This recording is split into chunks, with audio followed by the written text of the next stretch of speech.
चंद मुट्ठी भर आक्रांता आकर के भारत को पद्दलित करने का दुस्साहस नहीं कर पाते। भारत के वीर योद्धाओं ने रौंद डालते दुश्मन बगल के देश में किस प्रकार का कृत्य कर रहे हैं। 500 वर्ष पहले बाबर के एक सिपह सालार ने जो कुंभ अयोध्या में किया था,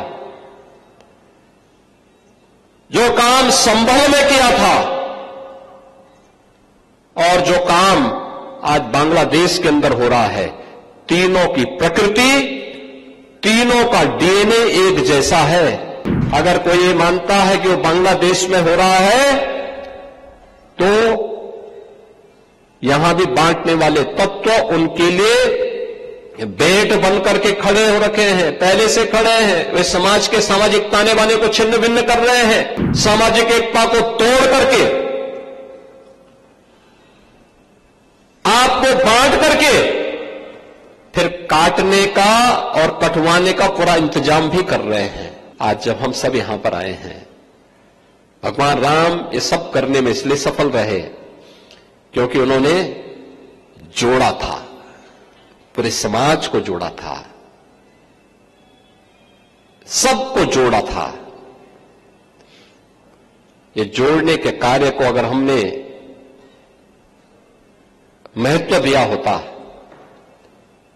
सामाजिक विद्वेष को आगे बढ़ाने और समाज को तोड़ने की, समाज के दुश्मनों की रणनीति को सफल नहीं होने देते, यह देश कभी गुलाम नहीं होता, हमारे तीर्थ अपवित्र नहीं होते। चंद मुट्ठी भर आक्रांता आकर के भारत को पद्दलित करने का दुस्साहस नहीं कर पाते। भारत के वीर योद्धाओं ने रौंद डालते, लेकिन हमारी आपसी एकता में बाधा पैदा करने वाले लोग वे सफल रहे, और उन्हीं के जो जीन्स है वे आज भी हैं, जो जाति के नाम पर राजनीति करके सामाजिक ताने बाने को छिन्न भिन्न करने का प्रयास कर रहे हैं।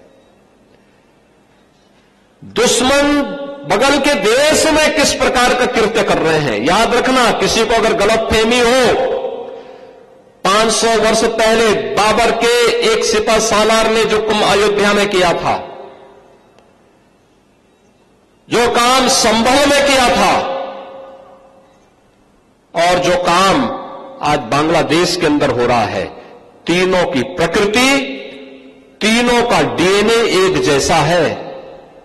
गलतफहमी में मत रहना।